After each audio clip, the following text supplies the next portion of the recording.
The Rams have traded out of the first round. What does that mean for tomorrow and Friday's draft days? We'll talk about that next on this round one draft reaction episode here on the Rams Up Podcast Network.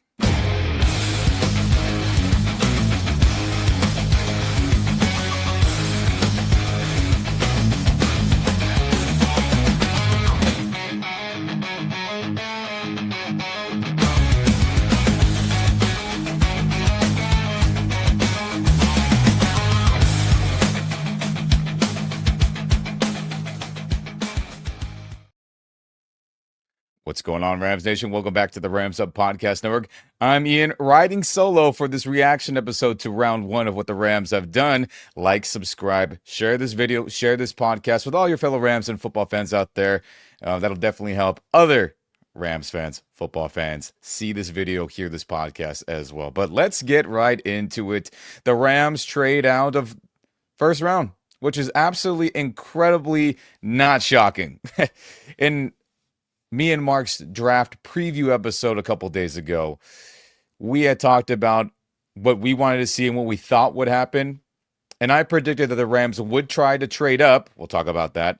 And I did say that if they did not successfully trade up for a player they really wanted, I think the move that they would do would to be trade back, acquire more picks. And that is exactly what they did. As we'll pull up the haul right here from the Rams Media Group. Trade details. The Rams receive 2025 round 2 pick number 46 overall. So the Rams had no second round pick tomorrow in round 2 because of the trade up last draft to get defensive tackle Braden Fisk, who everyone crapped on with that pick, saying it was too much. The value was insane. The Rams got fleeced, and Braden Fisk had one of the best rookie D-tackle seasons in franchise history and tied Aaron Donald's rookie sack record. I think that worked out pretty dang good. So the Rams get that second round pick that they did not have. They also get an additional 7th round pick that they did not have this draft. That would be pick number 242 overall. And the most important thing of this all, which I am absolutely shocked about and incredibly happy, is that the Rams get the Atlanta Falcons 2026 first round pick. Wow. If you remember, the trade up way back when Lamar Jackson was a rookie, the Ravens did not give up a first round pick, and they moved up way less to get back into round 1 to select Lamar Jackson. The Falcons gave up way more to get an edge rusher, as yes, we give the Falcons that 26 overall, but we do give up one of our 3rd round picks, the compensation pick, I believe, that Raheem Morris, quote unquote, got us when he got hired to the Falcons. So all good. A pick that we originally maybe weren't going to get. Les Snead and co., Sean McVay and co., Tony Pastors, Kevin Demoff, the Cronkies, everyone gave the A-OK, like, hey, no problem. Give up that 3rd round pick that we probably weren't originally ever going to have. No problem. And we'll get this haul instead. I mean, Rams Nation, this is absolutely a heist, a steal, a fleecing, whatever you want to call it. Now, is that edge rusher that the Falcons selected at pick 26 going to end up a good player? Going to end up being a good player, excuse me? Who knows? You never know. But there's no doubt about it that the Rams said, we're not taking any of these other guys we're not completely on. And, who would that be? That would be, Shador Sanders at the time. It would be Will Johnson, who now has been reported to have serious leg issues medically wise, that teams were just not okay with taking him in the first round. Obviously, Malachi Starks went a little bit after, but they weren't sold on him completely, obviously. Nick Emenwari, the other safety who I really like, they weren't sold on him, obviously. Jihad Campbell, who's had health issues with shoulder and other things that has been reported on today, they weren't completely sold at staying pat there and taking him no matter what. So, if the Rams didn't love these players, I had no problem with them moving back, which I originally had thought. But to get this haul right here, Rams Nation, absolutely fantastic. What a Les Snead masterclass this was, as he gets crapped on a ton for bad quote-unquote trades with players, which I think he should be getting more compensation for a Jalen Ramsey, a Brandon Cooks way back when, and other players we can go down the list in our heads, where we're all like, that's all they got? but not this time around, as I believe that this haul that they were able to fleece from the Atlanta Falcons is gearing up to go get a quarterback in the first round in 2026. And who may that be? Well, I think we have some evidence from not too long ago. I think that points into the direction of what quarterback that I think Les Snead would definitely want, and that would be the son of a Manning, Arch Manning, the nephew of Hall of Famer Peyton Manning and Super Bowl MVP quarterback Eli Manning. Guys, this photo right here, if you're tuning on YouTube, shout out to Alex Dunlap NFL on Twitter X for snapping this photo as I share here. Rams GM Les Snead talking with Arch Manning at the 2025 Texas Pro Day. Come on, guys. I see the vision, as people like to say, and I definitely see it here. As, yes, this quarterback class has been talked about to be lesser outside of Cam Ward, depending on your flavor of Dart, Milroe, Shador, and all the other guys. Obviously, Les Snead, Sean McVay, and especially Sean were not sold on any quarterback in round one, which, hey, so be it. I only like Cam Ward the most. Shador, I had a round one grade on, but they're saying, no, we're gunning for Arch Manning, which I'm totally double thumbs up, double horns up in agreement with. As this dude is going to have his first time fully starting at the University of Texas this season, I expect him to play well. In the spots that he showed up in place of an injured Quinn Ewers for Texas's last season and back, he played some pretty dang good football. And Matthew Stafford has absolutely spoiled the Rams with Hall of Fame level quarterback play for many, many years, and I expect that to continue this upcoming season as we push for another Super Bowl championship. So if Sean McVay is going to have to go with a quarterback that is nowhere near the upside as a Matthew Stafford, they're not taking him, I believe, now based on this move. Could they still go Jalen Milroe tomorrow in rounds 2 or 3? Absolutely possible. They've met with them a ton. I wouldn't hate it. I had a round 2 grade, round 3-ish grade, depending on your flavor on Jalen Milroe. So I'm completely okay with them selecting Milroe on day 2 of the draft. But this feels like Les Snead is in love with Arch Manning, and I'm sure other teams are. And now with this Atlanta Falcons first round pick, which, by the way, the Atlanta Falcons have been in the top 10, I think, the last 4 out of 5 drafts, if my memory serves me correctly. So that pick is going to be pretty dang high if things continue on that, recent trajectory. Now, they have better players. They have a young quarterback. That's pretty good. Raheem Morris is a good overall head coach, I believe, that knows how to coach up a team, lead some men. So the chances of that maybe aren't as high as they were in years past, but history tells that Atlanta will at least have a top 15 pick, which is incredibly valuable. So I believe they will go for it all again with Matthew Stafford this season. And next year, they're ready to make another Jared Goff level haul to try to get up there and get Arch Manning. That is my belief. Now, is there other quarterbacks that may jump in front of them with their play? Does Arch Manning maybe not play as good in slips? Who knows? That's why this upcoming season, both NFL and college, is so fascinating to how it turns out. But I believe this is what's going to happen. They are gunning for a young quarterback in 2026. And I believe as of today, if you had to bet money on who that is, that would be number 16, Arch Manning from the University of Texas. As again, I'll pull up this photo.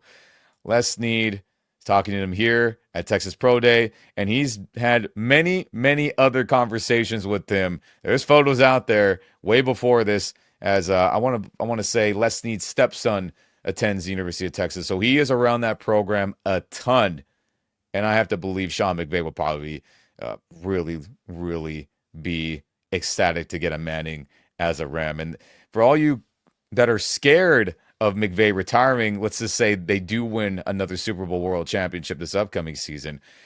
If they're able to get Arch Manning, you bet your ass that Sean McVay will stay around and want to coach that guy up for another, let's just say in NFL terms, another 5-year window, right? Let's say a full rookie contract. I think he would definitely like and want to stay around for that. So I see the vision, Les Snead. What a great trade. What a great haul. And then we'll see what other fantastic players we get on day 2, rounds 2, and round 3. But in other big news that was going on before this super massive haul that occurred, it was reported by Diana Rossini, formerly of ESPN, now with The Athletic, that the Rams tried to trade up into the top 10, as I'll flash this photo here.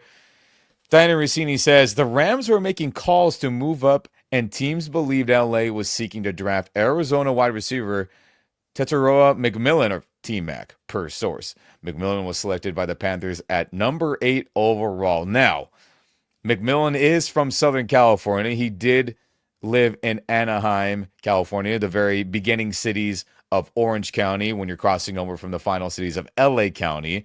So if you can picture the city of Anaheim, for anyone who is not from the area, Angel Stadium, where the Anaheim Ducks play, not very far away from downtown and all that. So a closer city in Orange County, closest to LA County. And he ended up going to high school at Servite, which is a private school that has been known for years and years and years of great Division I football, have won many CIF championships, CIF state championships, and that's where he attended. So, was it because of that? Doubt it. Was it because Sean McVay really loved his skill set? Possibly. But in my heart of hearts, what do I believe?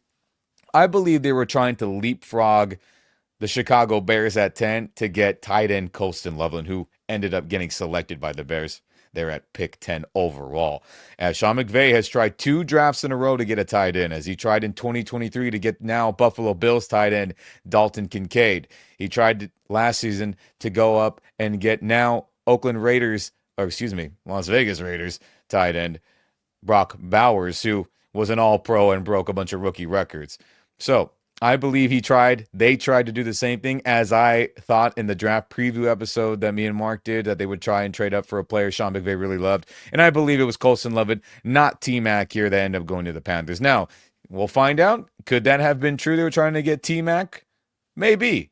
But if I had to bet money on it, I say they were trying to get Colston Loveland, who, in my opinion, first-round grade, ran way better routes than a majority of the wide receivers in this entire draft class after I watched film. And that would be somebody that could replace Tyler Higbee for many, many years to come. And I think that's what they were trying to do. But, hey, Rams were trying to make moves to go up. But instead, they trade back and get a super massive haul to likely get a quarterback next season. And again, I believe that would be Arch Manning. But Rams Nation, holy crap. I'm excited about this haul, and I'm excited that we got a second-round pick out of this too, as again, there was no second-round pick for the Rams day 2. Now we have one. Totally ecstatic with that, as we can get another premium player in that round, and we could still get another premium player in round 3. Who knows? We got a lot of 6th-round picks, some 4th. They may use that as ammo to trade up into the 3rd or trade up higher into the 4th to get other players that might slip and fall that are going to end up being some good football players for the Rams. But Rams Nation, crazy draft haul. Again, Les Snead, masterclass, double thumbs up, double horns up. But real quick, before we get out of here, what are some moves that our NFC West foes made today? So 49ers select edge defender Mykel Williams.